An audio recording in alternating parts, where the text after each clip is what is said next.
Like most teams in the scene, we're of course hoping for the game changers. I think some teams are also relying on it because the tournaments now, while they're good, they're not consistent enough for organizations to invest. Today was the Coupe des Étoiles Grand Finals, and I'm in the presence of Caltys, the AD carry of G2 Hel today after this win. And I mean, Caltys, first of all, just tell me, how does it feel? Because this is the end to your year now, and you're ending on a good note as well, being able to take down BDS once more. So how does it feel to be able to lift the trophy in Paris? It feels really nice for our team to finally have our first win on LAN with this roster.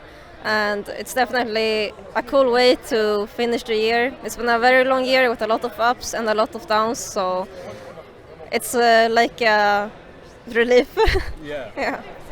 Yeah, and I mean, like, especially for G2L, because you guys have that desire to like go beyond what is expected of like a typical team in like the entire like EEC and everything, right? And I know you played in the NLC Division 2 and then in the Swedish League. I won't be able to say that name and stuff, but overall, like, how do you feel about 2024? Because it's been a very long year, right? You've been through so many tournaments, and do you feel pretty happy like with how everything went for you this year? I mean, we obviously had a very rough split in the Nordic scene, but for me, the thing that's always been driving me to keep playing is the will to want to compete in those type of leagues and not only the female-specific tournaments.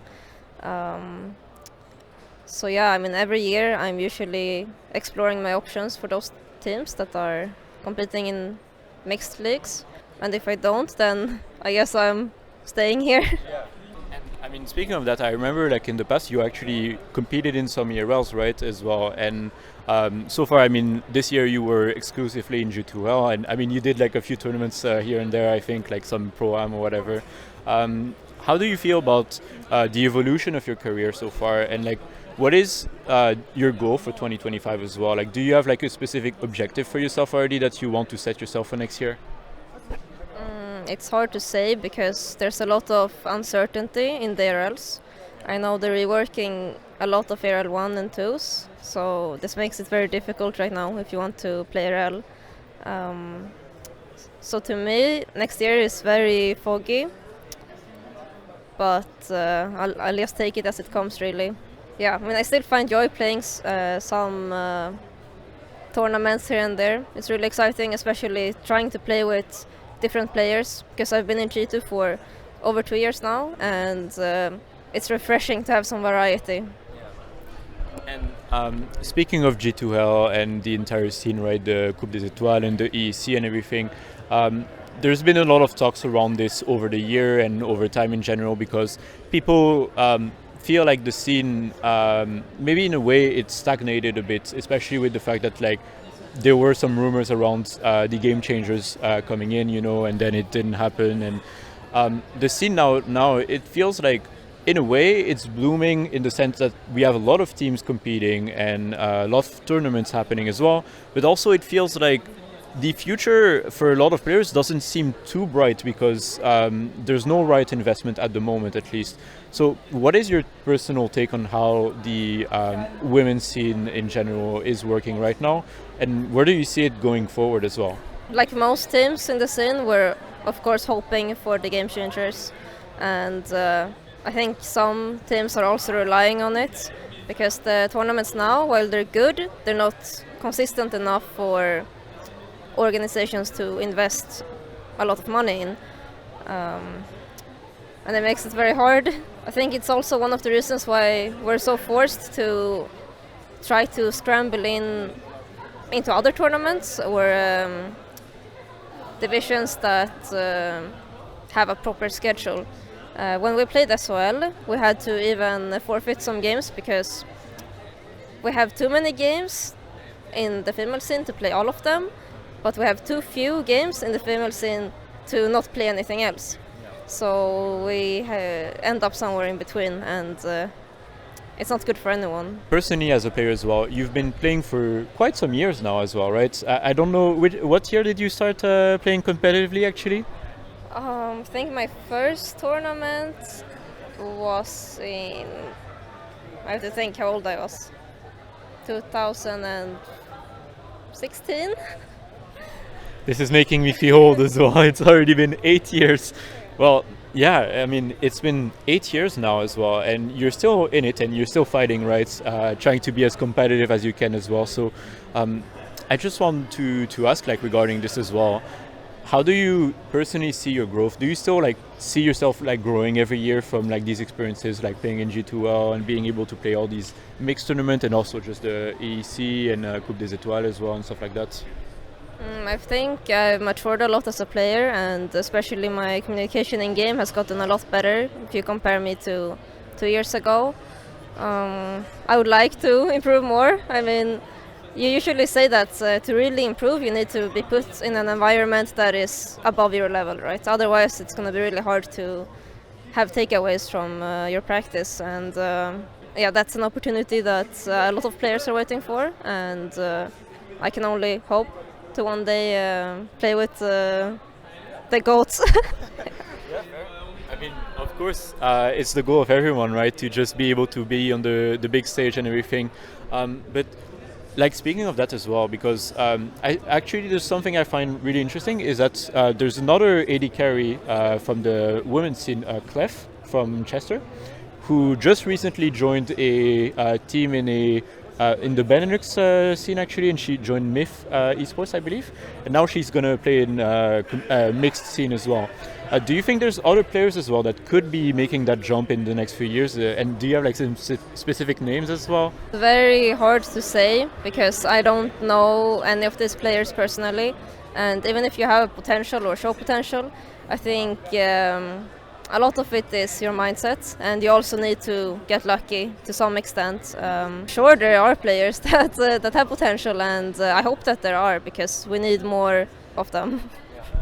I mean, just to bounce back on that, do you think that it's something that is needed for the women that are playing League to be able to grow as well? Because this is something I've heard from other people as well, is that they felt like just playing in the women's scene alone made it so they couldn't, like those players couldn't learn as much as they could like playing in mixed team, for example. And this is an argument that is also used for ERL's players that like join the LEC, for example, right? Because when you join the LEC, you're in a completely different environment and you learn so much more. Do you think that this is comparable for like the women's scene as well? And do you feel like those players could benefit from joining other mixed team as well? It's complicated because if you're going from ERL to LEC, you're pretty guaranteed to have a good or somewhat good working environment. But if I were to go from G2 to some mid to low tier organization that maybe doesn't care about me or wants to use my image, etc., then it will not be an improvement, and I will probably learn less, or it's a risk, right?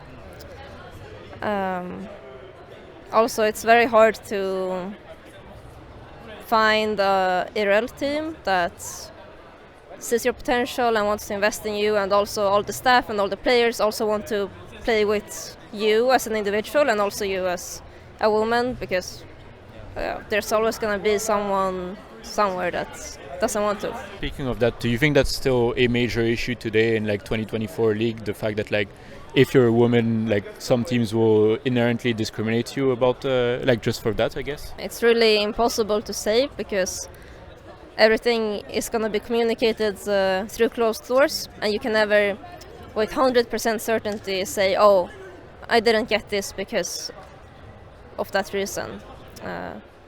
Yeah. And aside from this, I mean, by now, throughout your years, you've grown to have quite a big fan base actually as well. And I know as well, like on stream, you did like the Twitch cosplay and everything, right? And you have like so many people following you as well. What does it mean to you to actually like be able to rise to this this level of like fandom, I guess, in a way, and have like this many people following you as well? Does it feel a bit like pressuring sometimes to just have this many people like looking at your streams and just like following you and responding to you and stuff like that? Thank you, but I don't feel famous. I'm just at home in my apartment living my life in front of my PC, and what happens. Well, yeah, it's really fun when you do meet the fans in real life, and it's like epiphany. It's really fun. I want to meet more fans. Fair enough. And aside from this, I've already been keeping you for 11 minutes, and I can assume that you're probably pretty tired, right? What are going to be your plans for the next few weeks? Because I mean, now you just won in Paris. You sweep the Coupe des Étoiles, and you are going home with another trophy for you in your cabinet. So, what do you see for the next few weeks as well? How are you going to be able to rest for next year? And I mean, are you excited for next year as well in general? I'm excited to see where it takes me, and now I'm gonna go home and play solo queue. Do you have some ranked goals for this season, I guess? Yeah, I'm giga hard stuck right now, but now I'm gonna get some motivation and I'm gonna grind. Fair enough. Well, in any case, thank you so much. I hope you have a great time in any case in the next few months until the next season starts. And again, congrats on the win today. I can imagine it must mean a lot for you. So do you have anything you want to say to close off the interview, or is that it for you? Thank you for watching. Make sure to follow G2 on Twitter as well. They only post bangers. And yeah, this was Caltys with us today. So thank you so much again, and we'll see you soon.